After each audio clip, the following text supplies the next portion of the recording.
Hi guys, welcome back to MACS Chats Season 5. This is our first episode. I am your new podcast director, Jade. Joining me today we have... Anthea. And Leo. Before we get going, we're going to be talking about comfort media today, but we've got some quick... what's the word I'm looking for? Announcements? Some announcements, yeah. Some housekeeping to get done. So this semester, as well as our Spotify releases every Friday that you guys are used to, we'll also be doing a YouTube video version of the podcast released the following week on our MACS YouTube channel. So that should be exciting. We also have a new Google form for our expression of interest if you guys would like to be on the podcast. As always, we are taking guests, topic ideas, and just general suggestions. So that is the place to go. If you have any recommendations or ideas for the podcast, we would love to have some new guests on. We had a great time last semester. Also, because I'll get in trouble if I don't say it, MACS is recruiting for a number of roles. Check out our Instagram for the details. The application link is in the Instagram bio. We would love to have you guys on. We all have great fun on MACS. And if you're part of the committee, you got first preference to coming onto MACS Chats. So this week we are talking about comfort media. It's been very cold in Melbourne. I hate it in this state. So I have been snuggling in at home watching the same shows I already know again and again. So to open it up, what is our comfort show, Anthea? I've been watching a lot of Criminal Minds. So, because there's like 17 seasons or like 20. So I watched it a couple years ago, only to like season 6 or something, purely because I was pirating it off somewhere. So I completely forgot where it was. And then I found someone's Disney Plus login, so I've just been using theirs because I'm not paying for it. Do you now have access to all 17 seasons? I don't know if 17, but I'm on season 11 right now, and it's getting repetitive, but it's also really like, I don't know. I've just been, because it's so easy just to like watch next. So I don't even feel like I'm like, I don't know. Like, it just feels like I'm not actually binging anything. I'm hardcore, like, watching it every day. I get that about some of our comfort shows, that there's a level of familiarity, and that might be watching it again and again, or that might be 17 seasons of the... Let's be honest, there's repeated plot points. Yeah. Like, they're not that creative. So what is it about Criminal Minds that you enjoy? I'm going to admit I've not seen it, but I also feel like I've definitely seen it. Like, I know enough. I think it's because it's very similar to a lot of, like, criminal shows. So it's not like... I don't have to think when I watch it. Like, I watch it and I'm like, okay, that's like... Because it's the same thing every episode. So it opens up with, like, the killing, the crime, whatever it is. And then it goes into, like, introducing it to the agents, and then they go travel there, they investigate, someone else dies, then they're getting closer, and then someone gets kidnapped, is about to die, and that's when they solve it, and they save the person. It's the same thing every single episode, and when it doesn't like end up like that, that just means that there's something new, like a new plot point's coming just for like the end season, just to make it a little bit more interesting, so you're a little bit more invested, and then back to normal. So it's like, every time I watch it, I know what I'm getting myself into, so it's not like, oh, wow, like, so I have to remember from this last episode, and like if it is, it's the episode right after. That's like the only correlation. Yeah. So you can like be doing something else, look back. It doesn't even matter if a different season is now playing. It's the same exactly. thing. Like I don't know when the seasons change, purely because they're also like 40-minute episodes. So it's like, I'm not gonna remember like, oh, in 40 minutes I'm gonna be on episode 12. It's like, I don't know what episode I'm on, but also just because there's like 20 episodes. It's like 17 seasons. Like I'm watching the same thing over and over again, and it's just as good as the first time.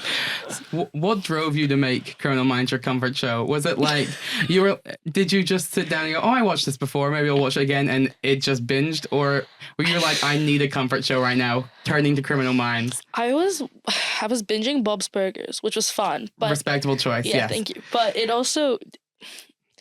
I needed something that wasn't gonna, like, I needed something that kind of felt like a little bit dark, because I was like, oh, like, I'm laughing a little too much. Like, let's bring me back to reality.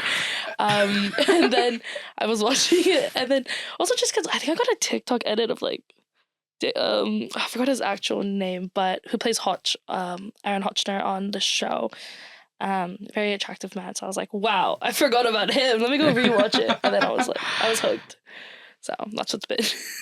So is Criminal Minds like a constant thing in your life, or do you get sick of it? Because that's what I find with my comfort shows. You're like, it's so similar, it's great. And then you'll notice that like every time, like Bob's Burgers, for instance, there's one line, you notice that as the writing gets worse, somebody will just repeat the same line, but like in a different tone of voice. And then when you watch episode after episode, you're like, oh, it does my head in. Exactly. No, I think I'm hitting that breaking point right now where I'm like, oh, this is getting kind of bad. But I've been also, because it's obviously very dark in comparison to a lot of things, I've been rewatching like the Lego movie or like Despicable Me, like and all these things, because it's like I need something that's so comical and like just so stupid that I'm like, okay, if I can watch the Lego movie and watch him like dance and I know the words and I know the songs, whatever, I can go back to Criminal Minds and be like, oh, this is art, like this is good. Not like everything is awesome and I have to rewatch him dance like that. I don't know. The way you said that there it was like almost like punishment. You're like, I mean, if I have to watch the Lego movie for the 800th time, it makes Criminal Minds season 16 so much better. It's not that the Lego movie is bad. Like, I love the Lego movie. It's genuinely one of my favorite movies, but there's a lot of shame that comes with it. Like, I am a 19-year-old, like, person. Like, I shouldn't be watching. I mean, I work for Lego, like technically, right? Like, okay, wait. Yeah, if you want that 25% discount, join the MACS committee. No.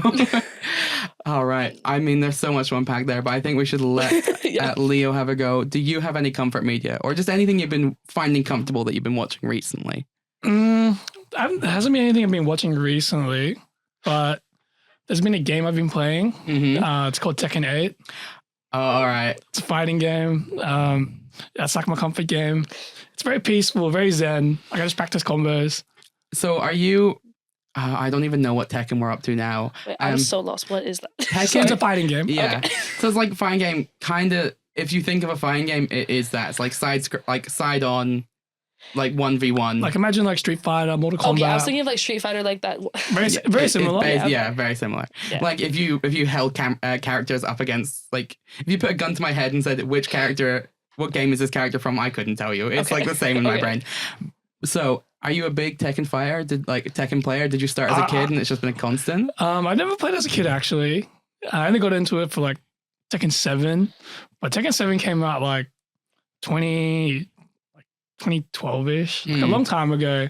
As I was playing Tekken 7 since like 2016, 2017. I put like 1,000 hours into it. Damn. But I was hooked. So are you like hardcore, like looking up guides, looking up like iframe counts and like doing your combos? Yeah, I'm like, I did on the character specific Discord channels. Oh my god! Like what are the combos? What is the hidden tech? All those sorts of things. What are the matchups? So this is the question that inevitably must be asked: are you any good at Tekken 8? No, I'm always bad. Always bad.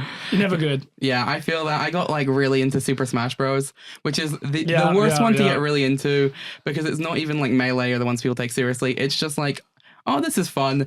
I want to crush my friends when we play, and then getting a little too into it. And then you realize like, oh, I'll never be good. I didn't start at like age 8 and I haven't been practicing combos like 12 hours a day for my entire life.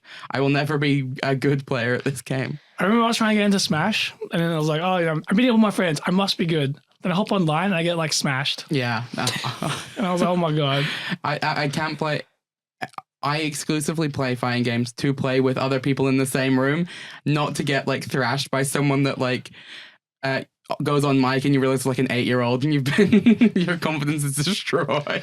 Yeah, fighting games are a very humbling experience. Oh yeah, you're never good. So what draws you to playing Tekken 8? I mean, I think it's a lot of familiarity. Obviously, I spent a lot of time playing Tekken 7, and it was a very there's lots of it's a 1v1 game. But honestly, you don't actually even communicate with the other player. So basically, you're spending most of the time by yourself. It's like a zen state that you go into. Yeah, it's kind of like going into like flow state, I guess. Oh yeah, no, totally. I get that. I mean, maybe not. I don't know, Anthea, are you a big video game player? I was like, I've been zoning out position just because like I never grew up playing games. That's why. Like my brother did. Like he had like PS, like all the PS, not all of them, but like enough PSs like in my life to know what he's doing. But the only time I was ever playing with him was either when he would make me play FIFA with him because I was so bad that I would just like advocate. So like for context, I'm half Spanish, so I would always choose like the Spanish team. But then he would choose like some random team. Like sometimes he'll choose like Team Indonesia because we're also Indonesian, so like to make it fair, like us against each other. Or he'll choose like I don't know, some random team in like the world. And I would obviously get all like the most like the best players and like everyone. And then he would just crush me. It'd be like 11 to like nil. And I'm like, oh, so this is how you play on the computer. Like, this is how you play PS. So I never did that. And the only time I ever started playing games is like for the past couple of years when I play Roblox. But that doesn't really count. Like, Roblox is Roblox. Honestly, if someone came to you today and said, what's your comfort media? Roblox, I would respect it. I love Roblox. Roblox is so big now. I've got a dude at work, and he's older than me. The man is like 28, and he keeps going like, "Yeah, you should play Roblox." Like, I downloaded it as a joke. That's what I play now. I play Roblox. This world's really cool. You should go in this world. And like, man, you are 7 years older than me. Stop trying to get me to play Roblox. I feel like especially with the whole like, I don't know if you guys saw, but like the Justin Press like Pose 28. Have you guys heard about it? Nope. I don't know if it's like Pose 28 or Pose 8. I don't know what Pose was. Basically, it's just like this game where you get given a theme and then you just dress like the theme and then you vote on it. And it's just, I don't know why, but like famous streamers like Queso and like Kaisana have been playing it and like live streaming it, and it got like so much popularity. I don't personally like the game, so I don't want to get like any hate on it because like my best friends love it, and I'm like, you'll never catch me play it. Like, it's so. This is our request to cancel Anthea for the Roblox opinions. No, like my friends, I love you guys. Like, please don't do this now. But I play like, I played Escape JoJo's Siwa Obby. That was scary. It was like a couple weeks ago. It was like 1 a.m. and I started screaming in my room because I was so scared. Like, she's a frightening like Roblox character. I was like, wow, I'm never playing this again. But like, there's because people made one that's like, oh, Escape Diddy. I was like, this is crazy. Like, we have a little bit too much free power online. That's why I was like, Roblox sometimes should not be open to like kids, but also like it is for kids. So like, I don't know. Getting political with Roblox. Yeah. I think pulling it back, my original point, I guess, to make is the experience you had playing FIFA with your like brother is our experience playing any fighting game, despite like, the fact that we have 1,000 hours in all of them. Like, mine is, I don't know. I feel like games are such a big thing when we were younger, but as we've grown up now, it's like, it's not as popular. Like, I don't know, like growing up in Asia, like a big thing was like PC. Like you have your PC, or you go to a PC bang, or like you go somewhere to play your games. Like I grew up like listening to my brother play League in our living room. That was like that sounds like a terrible life experience. Honestly, I'm very sorry. I would come down. I would be on my iPad about to play some games, and he would be there like I don't even know what he was saying because I was just like never listening to it. I really, like my entire family zoned him out. But like I grew up knowing about like League, and I was like, oh, this is, or like it was like 1v1 game. I don't know what they're called anymore. Like I kind of forgot all of it. But like I don't know. Like I feel like what's it called? Like the general culture of games has just been lost as time has gone on, if that makes sense. Like the whole like bringing a console with you and like all these things. I feel like now it's very, very, very different. I don't know if that's just the way I've kind of seen it growing up because like, I don't know. I think I see it as like a very social thing, but now it's like, because you play on your computer online at home. People have their own PCs at home. But I feel like going to a friend's house and then like playing on their thing. I remember like my brother's friends would come over and they all play FIFA. And even though I had no idea what was going on, I was like, oh yeah, get him. Like that was my life. And I was like, I don't see any of you guys doing that. Like, what do you mean you're calling? Like, go to each other's houses and scream at each other. Like, that's what I should be seeing. Honestly, I respect that, particularly for fighting games. Do you like still like try and get people around to actually like play fighting games in person, or is it all online? It's all online for me at the moment, but I do plan on going to some like local groups because fighting games is pretty niche in general, and even Tekken itself is it's one of the bigger fighting games for sure, but it's still not like that big. Yeah, there's two. It's like Street Fighter and like Smash Bros, like Melee still. Yeah, and that's it. Yeah, and I think the amount of people are like actual friends that I know that play this game are probably like less than 2. Fair enough. Yeah, it's like because it's super niche, but that's also where you get like those Discord communities that are like, oh guys, if you're in Melbourne, like, let's go hang out here. Yeah. Like, I don't know if you guys saw that. That's super. It wasn't Super Smash. It was like Super Mario Bros. Like the karting one. And there's this place in Melbourne where they like, you can watch people play it, and they have like the live orchestra playing the music in the background. Like, to me, that is like, I mean, obviously, there's no raging in that. Well, not that I know of. So that would turn me off from it because I want to see them like scream at each other. You want someone to like get smashed over with I want to see like the anger. Like if I had to deal with it growing up, so do you. Like this is not fair.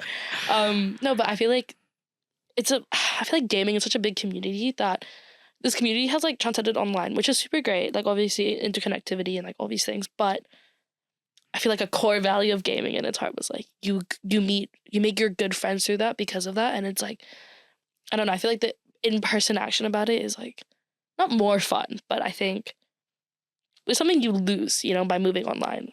I get what you mean. It's like it was a lot more community driven back in the day, versus now it's like, we just communicate only online, and like a lot of times, like I remember when I used to play League when I was a lot younger, I used to add a lot of people after the games and like just I talk to them and now play with them afterwards. Like I could actually meet people online, but now it's like, oh, I just finished the game, play next. Fair enough. Like, yeah, it's pretty rare for me to add to get add people or to get added back on League nowadays.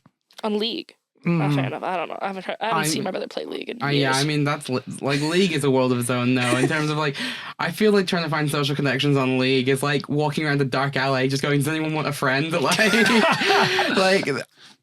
I still think people can make friends online through video gaming. I don't think League is the place. I don't think Dota is the place. I don't think CSGO is the place. Hey, CSGO mobile?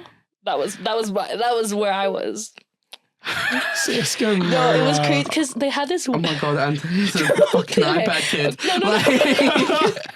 iPad kid. We can get like iPad Fortnite in front of Anthea, and it's like the muscle memory takes over. I was never a Fortnite kid. It was because basically, so I like grew up in Korea for a couple of years, and CSGO Mobile had this like weird overtake of the entire society. Like all of my friends had it to the point where you would add each other, and it was also during COVID, so you would be on a like house party playing like PUBG Mobile or CSGO Mobile and like screaming at your friends through the screen, being like, "Why can't you like just shoot them?" And it was just like it was so addicting because it's like you just like I'm not actually hurting anybody, but I was also like. You're not actually hurting anybody. Screaming abuse. Yeah, exactly. But it was just like I don't know. It was just fun. Like mobile, I find that mobile games are so much more fun. Also, probably because I'm not good at controllers, so that's why like I'm not good at that. But hey, my thumbs work. No, seriously, yeah, it is. I mean, maybe we're all more iPad kids than we'd like. I think pulling this away back to like comfort media before I think we step on another week's topic of Anthea just talks about CSGO Mobile. So you guys, do you? Let me rephrase that. Is all your comfort media video games like? No, there's like a novel that I read. Well, it's like a novel / manual.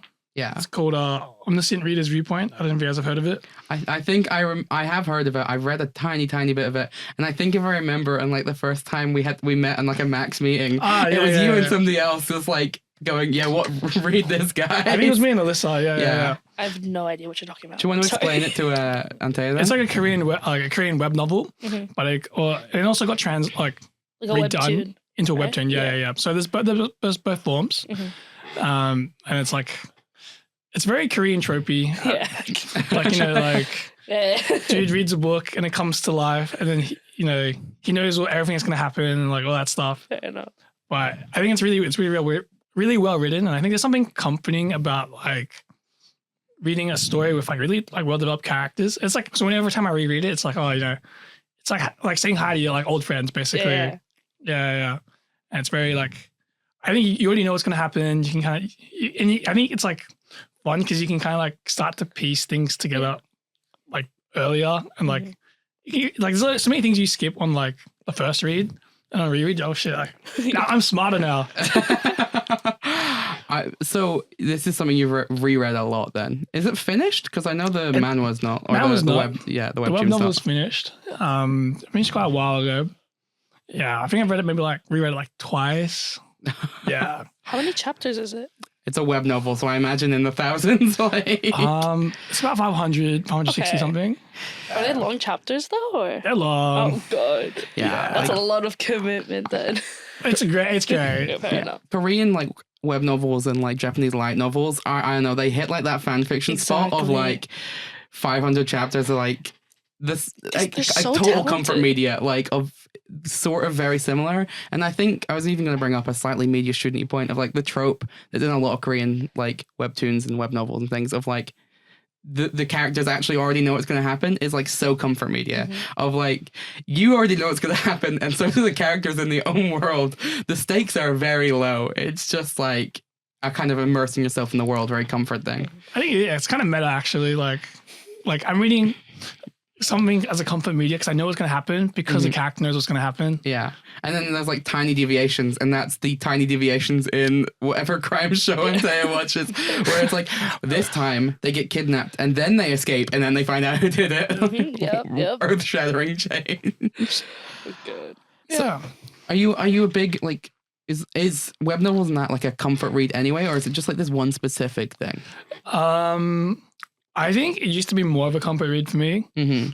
Like I used to read more like brain rot like novels.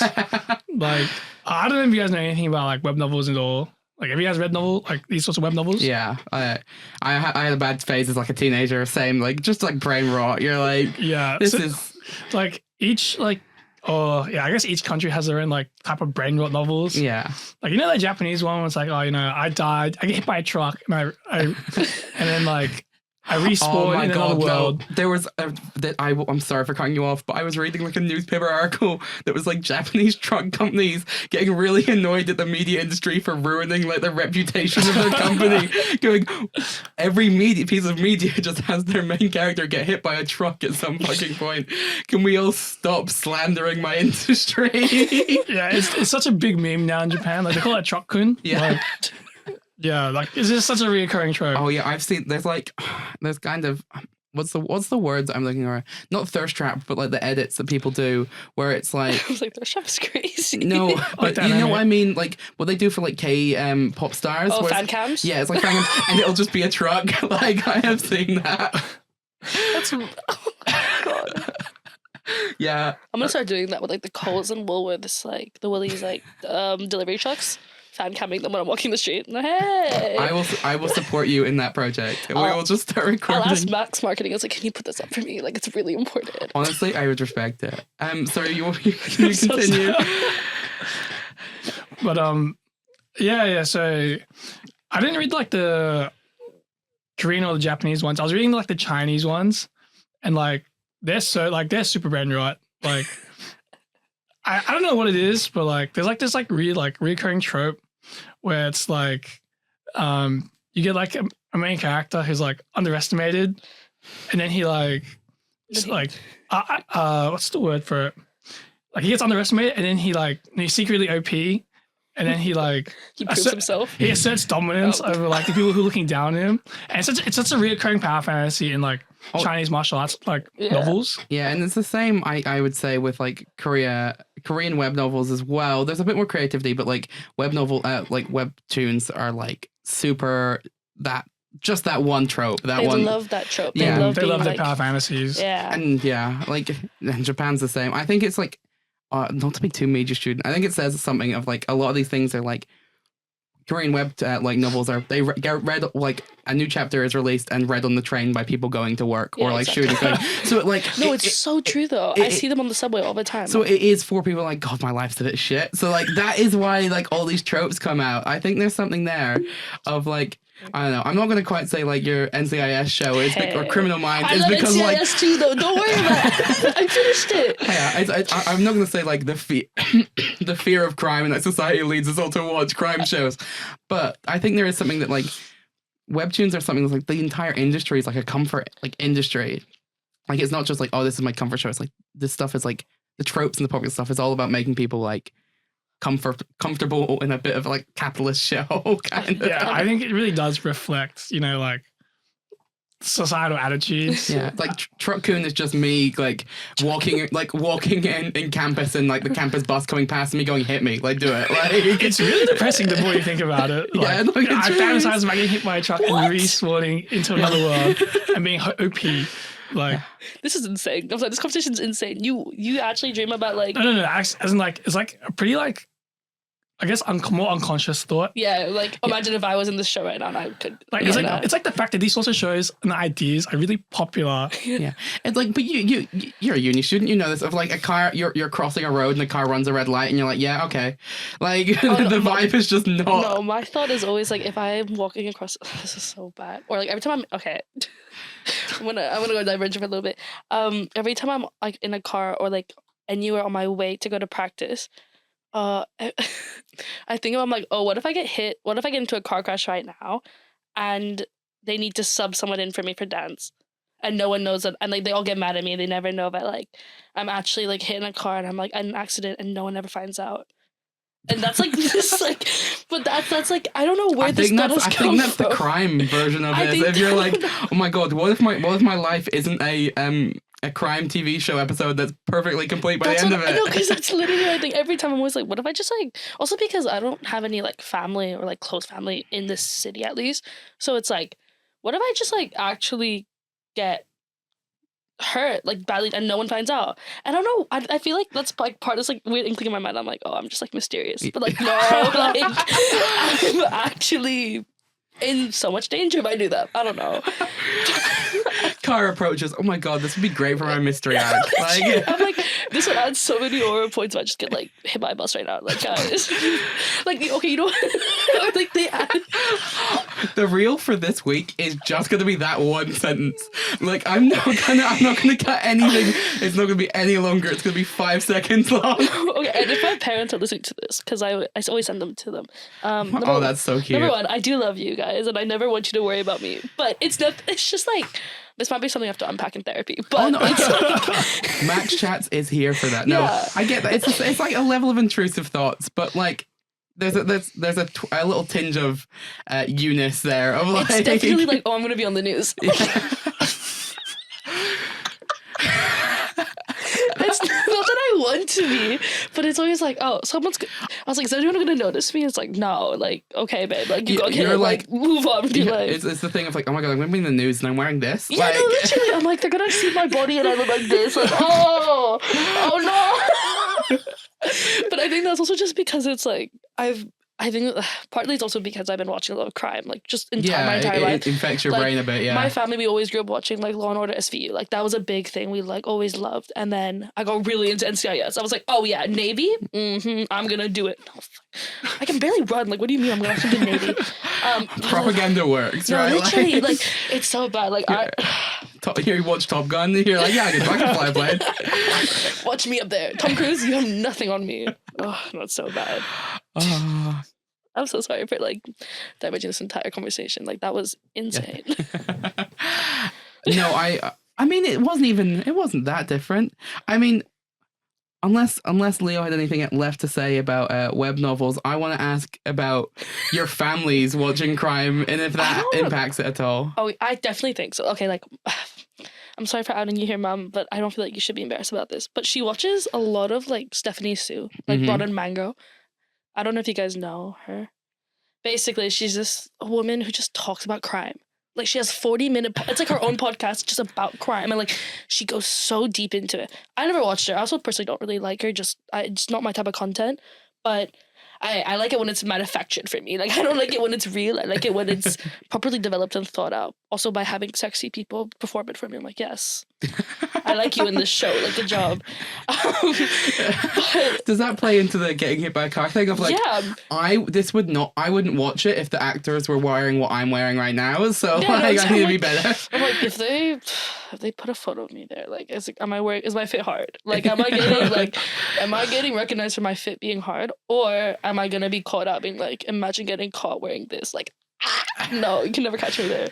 I don't know, but it's like, I think it's just because crime shows are very easy to follow because they follow that simple rhetoric of like, okay, someone dies, people are called on, and then blah, blah, blah, blah, blah. Like, it's very ABCDE, like this step-by-step thing. So I think it's because we moved around a lot, so it was very easy. Like, every country has at least one English TV show, either through program or like through channel or subscription, whatever, that we all could just follow without even knowing. Like, Yeah.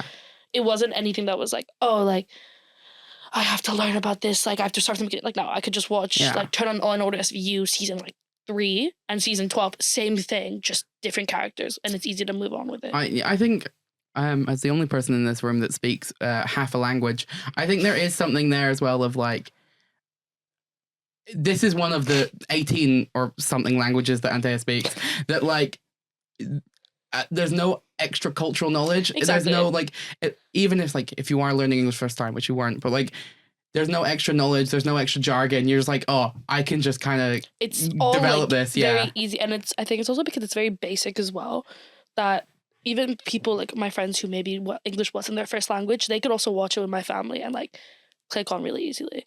but I never really actually have a deep personal connection to like, I never realized like crime shows. It's like, I only watch them, number one, because I don't like watching TV purely because I don't really like what's on the like channels here in Australia, but that's also just because I never grew up with them. So. Oh, no, that's just because Australian free TV is garbage, yeah. Okay, well, at least it's not a me thing. But I just watch it because it's like, I'm also just like watching podcasts. So it's like, to me, it's like a TV show is like a long version TV show. Like, that's why I also stopped watching Bob's Burgers as much, just because it's 20-minute like episodes. I'm like, this is gonna run out, and I don't want it to run out. Like, I want to have the same format where I'm gonna be completely entertained. Oh, all right. This is where I out myself as my like comfort media.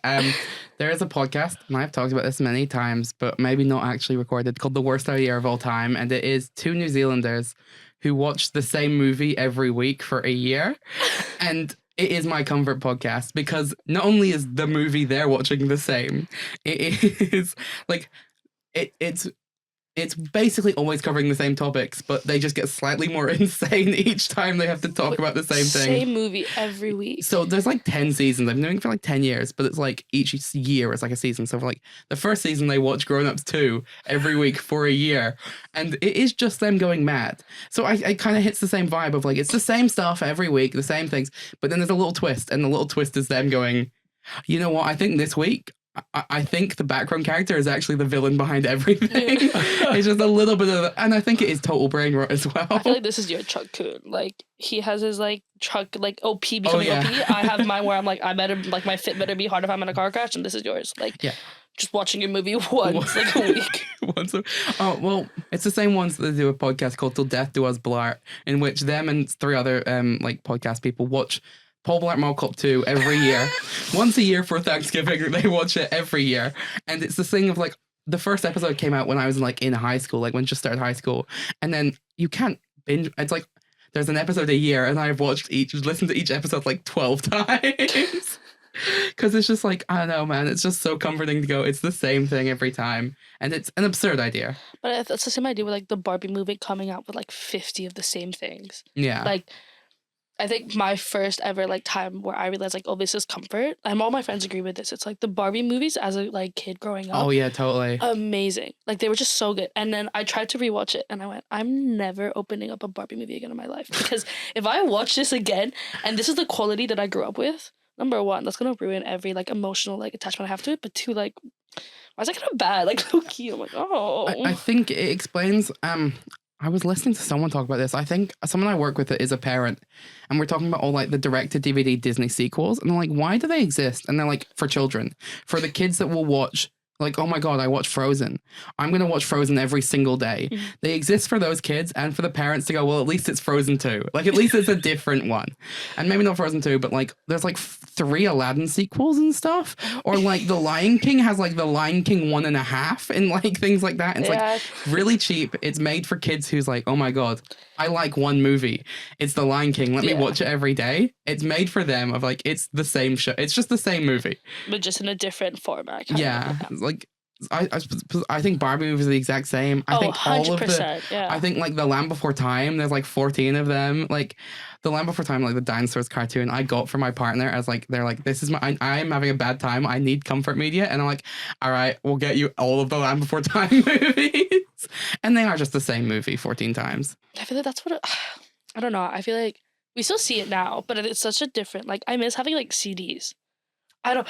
This was okay. I respect it. The thing is, I feel like I'm the youngest one in the stream, correct? Right? Yeah. Yes. Okay. I'm 19. I'm trying to make. I'm not. Oh my God! Yeah, we're all granddads in comparison. Yeah, sorry, I feel. No, but like I just like such a core memory of my life was like going with my mom to this like market area and just buying like burned on CDs. But like haggling for them, and that was like oh no, I respect it. Like, yeah, that was like I remember the mall. I remember exactly what floor it was because we used to go like every week-ish, not every week, like every couple of months. Because I was like, we want new movies, Mom. Like we need to stock up, and we would. I remember like that was like such a fun thing. I remember like finding like the CD booklet and then like flipping it over, and it's just like the most floppy thing ever. And now I'm like, oh, if I want to watch Boss Baby 1, 2, and 3, I have to go on Netflix. Like no. Let me watch Boss Baby with my CD. Like, come on. Honestly, that's not That's not like unique though. Yeah. Like all of no, but like deep discs in like media is like all coming back for like the same reason. And I think it is like if your comfort media is Boss Baby 1, 2, and 3, and then you go on Netflix and they have Boss Baby 1 and 3 and you don't know where 2 went. Because they always do that. They only have 1 and never have 2. Like what? Boss Baby 2 is okay. So I'm not gonna get into it. You don't want to hear me talk about. I can talk about Isekai Me and the Boss Baby franchise for so long. Like I swear I'm normal. It's just like Boss Baby is so good. Do you guys remember? You're probably too young for this, but do you remember the VCR tapes? Yeah, I had tons of them growing up. Like I just remember it was such an experience, like watching something and then having to physically rewind it and like hold the button. Oh my god, that's actually such a great. So much of like the comfort media I watched growing up was. VCR was not a thing when I was a kid. We just ended up with one in like an old shitty CRT. And then we used to go to like op shops and VHSs were $1. So as a kid with no money, it was like, yeah, cool. I can watch anything. Yeah. And it, like VHSs were made up until like 2005. Like the second Harry Potter is on VHS. And I wore that tape through. Because I remember at least interacting with them. Okay, I was born in 2005, that's why. So I think I definitely grew up having like a couple around the house.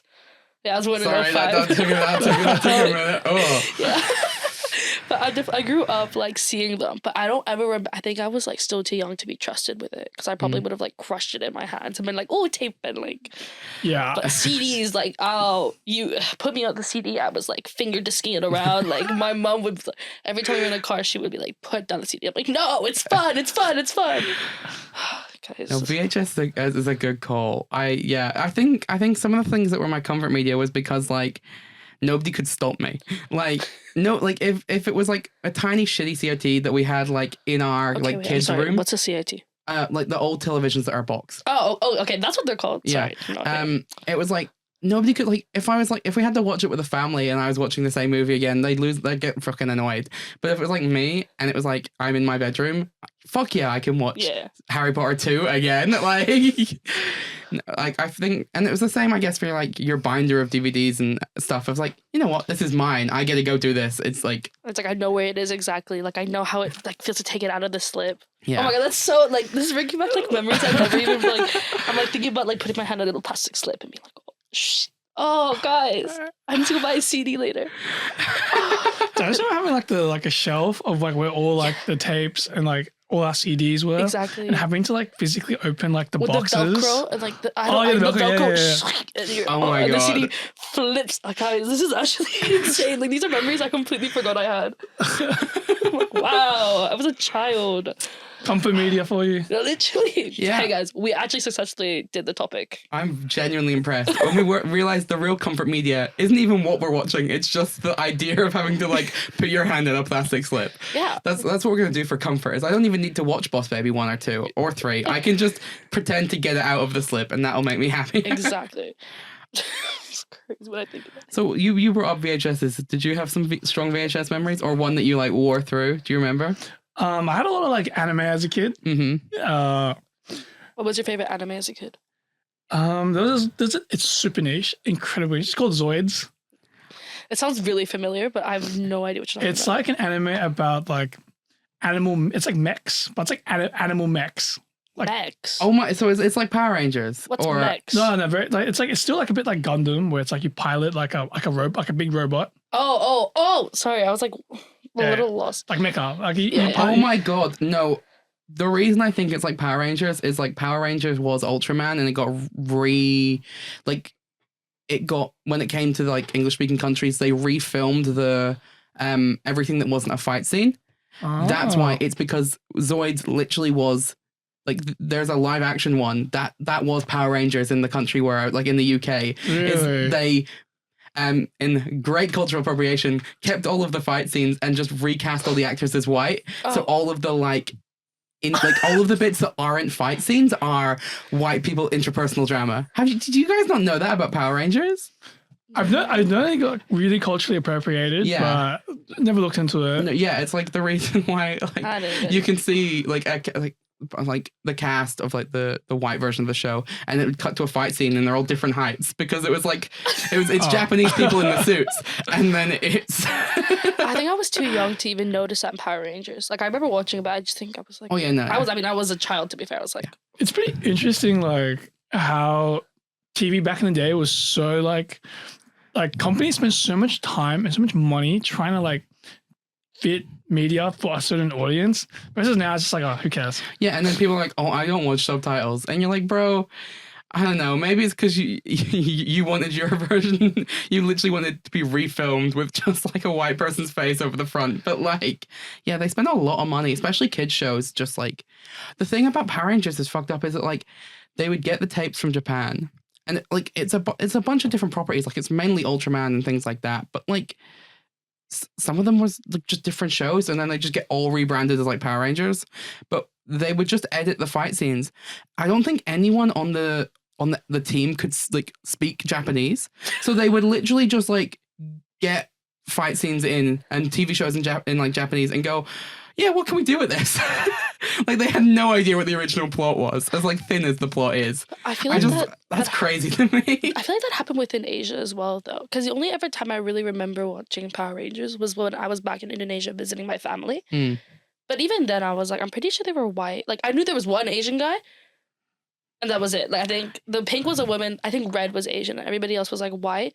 And then I just remember being like, okay, cool. But then I also grew up watching like Indonesian like TV like drama comedies, which I was like, that's a whole other like mental like state to be in when I watch them. Do you guys remember? Well, this is slightly related, but like a bit different. Do you guys remember like One Piece? Like when it first, did you watch the English version of it? I'm gonna be honest here. I read a little bit.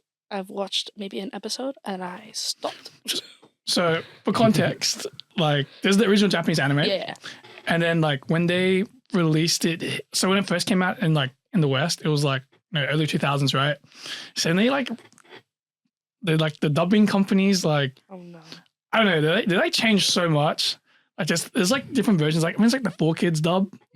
I don't even heard of it, and like a different opening, and it was like a lot more like hip, and then like so many plot threads were like so different. Really? Yeah. So we just like completely took it and was like, we're gonna plagiarize this. Yeah, I fully. Well, because like I thought you were gonna bring up what happened to like Pokemon, where it was like, Brock would go, "Oh my god, a great sandwich," and it's onigiri. Like they would translate everything. But yeah, like they did it for anime of like, this dude's talking and this dude's talking. We can just make the plot different as long as like the order is the same. It's always in the subs. I recognized that like as I got older and I got more into like anime and like watching more sub stuff. Like I would watch a show in Korean and I would like maybe know a word in Korean and I'm like, this is not the same. Or like when I watch something in Spanish, I'm like, this doesn't translate to the same thing. Some of that is that like the people that do the dubbing translation, the people that do the subtitle translation are different like companies, so they all make different choices. Some of it was like early 2000s of, fuck it, we got this TV show. Do we want to just like dub over the top of it a new TV show? Localize it. Yeah. Well, I mean, like I think Yu-Gi-Oh and Pokemon. You used to be able to get it on iTunes. I watched it on my fucking iPod. It was like the abridged version. Yeah. That was the abridged versions were super good though. But it was like the same thing. Like the actual companies were doing the same thing that these people were doing, of just like making them all say terrible curse words.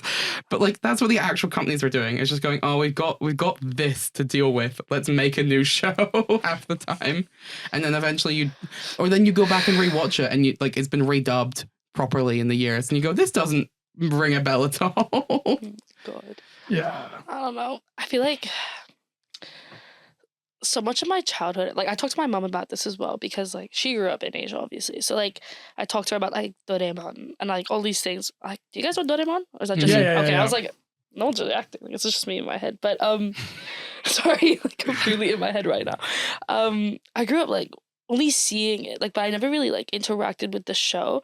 But then I talked to like people from like I don't know other like Western countries, and they're like, what the hell is Doraemon? And I'm like, because I thought this was international, you know, like it's those things where I feel like so much is lost just because of like language, which obviously like makes sense. Like we have to expect that, but I don't know, especially now, like I don't see Doraemon anywhere. Like I don't see like something. Oh my god, my brother sent me this and this pissed me off. But basically a company who owns Hello Kitty rights in the US said that Hello Kitty isn't actually a cat. She is a little girl. It just looks like a cat. Didn't say anything, and I remember right after that text my brother getting so angry. I was like, "Hello, Kitty." Literally, if you search up who created her, like she says like this is a cat. All right, this is the white version of this. Do you guys know the movie Stuart Little? Yes. Yeah. In the books, it is explained that man was born, was birthed, and it is just a real human child that just happens to look a lot like a mouse. It's not a mouse that can speak. It's a human that just, as a coinkydink, looks like a mouse. To be fair, we have a lot of humans who kind of look like animals, but that's like a... Yeah, but he's like 4 story. inches tall. And yeah. Stuart That was haunts so me every scary. time, yeah. I remember watching that and Chicken Little. I was like, this is not real. Like, I've never... I remember sitting as a kid, I was like, what is this? Like, literally half the stuff that came out in the 2000s is like a fever dream. Every time I watch, see clips of it, on my TikTok. It is the opposite of comfort media. You're like... traumatized. Yeah, you're like, oh, you know what? I've been reading a lot of web novels. I've been watching a lot of crime dramas. I think this is a bit brain rot. And then you watch what you watched as a child and you're like, oh no, this is actually high art. Especially all the clay ones, the little clay animations. Oh my god. They're so unhinged. Oh, do you know Ponyo? Or not Ponyo, Pocho, I think it's called. It's that little blue guy. He's a child with the pink elephant. Or is this just maybe I was maybe you guys are a little bit older. No, I know what you're talking about. I forgot what it's called. It's like the blue elephant, but it's on 2 legs, right? No, it's a guy. It's a little boy though, I think. Yeah, no, it's a little boy, but then it's it's all claymation and it's like a blue elephant. Yeah. Dude, that's the most traumatizing show ever. I started rewatching it. My god, they just they're so mean to that penguin as well. That elephant, I'm like, every time I see it, I'm like, maybe I shouldn't have watched this as a kid. Maybe I should not have interacted with it. Pingu's got anger issues. Pingu, That's what it's called. No, Pingu is the penguin, but the one you're watching is I remember Shaun the Sheep was also really unhinged as well. Bro, I will not stand Shaun the Sheep slander on this show. It is the best, but it was so unhinged. Wallace and Gromit was really scary as a kid. Did you guys? Really? Oh yeah. The eyes. Honestly, Wallace and Gromit is comfort media for me. I think totally. the movies themselves were pretty full on. They're pretty intense. I just remember I don't know what this is Wallace and Gromit. I think it was Shaun the Sheep, but I think there was some overlap or something, and there was the same studio that make exactly, it. Yeah. There's this one scene where I think they're about to kill one of the sheeps, and I just remembered this vivid memory of the face coming into the frame and from a 0.5 angle. I was like, let's never do this again. Let's never ever show a child this ever again. It's like the eyes in those clay animations. Oh yeah, no, so Aardman are the people that made them, and Chicken Run was another movie they made. Is honestly comfort media. The second one is it's just no, it's terrible. But Chicken Run, the first one, is my comfort media to hell, and I think it's the same as you. Of it's funny, but it's just it's really fucking dark as well. But that's me with Despicable Me 1. I don't think Despicable Me 1 is dark. No. Okay, wait, guys. You're putting me on a tangent of Minions. If you guys have the time, go watch Despicable Me 1, but just watch the Minion scenes, because they're actually horrible people in the first movie. Because I watched this thing and it was basically because the writers had no idea what to do with them at the time, but they knew that they Gru needed their little sidekicks and everything. So they're just really horrible. In almost all the scenes, they're either abusing one another, they're making out with each other, they're sleeping in bed together, they're doing their own thing. So if you rewatch it, just rewatch the scenes with the Minions, because that's a whole different movie. You can get cuts on YouTube of exactly. It's because there's 40 or 50 of them on the screen at any time, and they have to animate all of them, and they're well, some of them can do something funny. Nobody's ever gonna look at it. I know. I'm watching you. I'm watching Illumination's videos. So honestly, good. I don't think Illumination are any good, but when Despicable Me 1 came out, I did see it 5 times in a row in cinemas. No, it's slowly Despicable Me. Guys, don't hate me for this. Don't cancel me for this. Despicable Me 4. It's not good. Yeah, it's not good.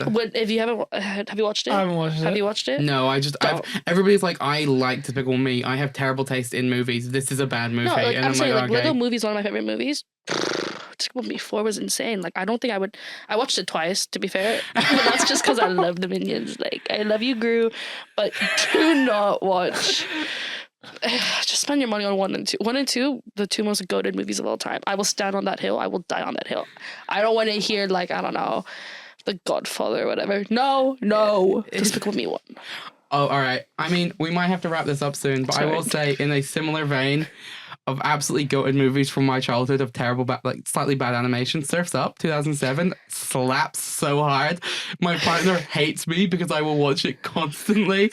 Also, best soundtrack of any movie ever. I do not remember it. It is like, if you think of any like early 2000s songs that are any good, it's in the soundtrack to that movie. Fair enough. And it's just a penguin just surfing in the background. That's great. Also, I just want to plug Boss Baby.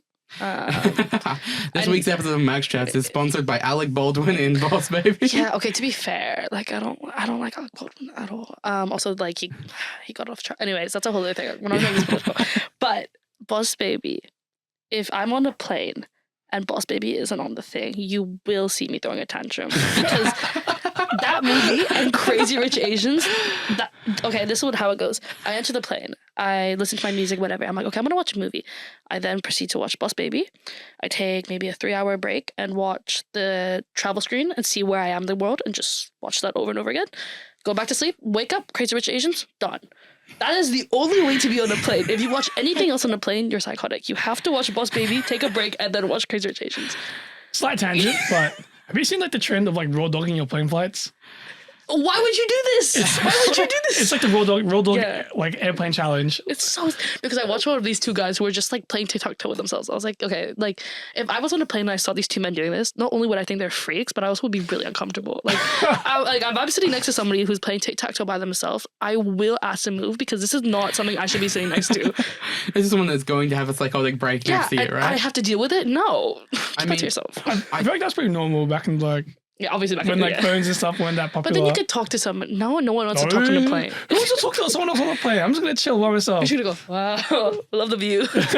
Sky. I mean, I don't necessarily do that, but every time I have to do the drive back to Adelaide, I'm a passenger princess, and I will just like for 5 of the 8-9 hours, I'll just do nothing and just like stare at the wall, and then like I was just like, oh, I don't want to listen to any more podcasts. I don't want to like read any books. I feel sick. I don't want to do anything. I've got nothing left to talk to my partner about. I'll just look outside the window, and it's that for like 5 hours. Is there no music? Yeah, I'll just turn everything off. I'm like, yeah, cool. Oh, that is. Sorry. Yeah, that is. I don't think I can handle that. I ran out of stuff. Like once I just ran out of like stuff to like play and watch, and like I hadn't downloaded any more music, and I was like, oh, okay, we'll just chill and see what happens. And then it was like 4 hours later. I'm like, oh, let's see if I can do longer. You would never. I talk too much to be able to like. The reason why I talk too much is because I don't want to think. Like that's let's keep that in mind. So you cannot catch me like. If no one's speaking, there's music in the background. And if there's not music in the background, I'm yelling. Like, there's no in between. And then even if music is playing, I'm speaking over it. Like, guys, you'll never hear the end of my voice. I will haunt your dreams. Keep in mind, tonight when you dream, guys, I'm going to be in your ear whispering to you. I think with that, we're going to end the episode. Thank you, guys. Thank you for joining us on our first episode of Season 5 of Max Chats. Join us next week with Leo for the next episode. As a reminder, please respond to that form, that expression of interest, if you have an idea, a suggestion, or you want to be on the podcast. Other than that, do have a look at our applications for Max Recruitment. There's tons of roles available. It's a great time. Apply now if you are interested. All right, guys, see you next week. Bye.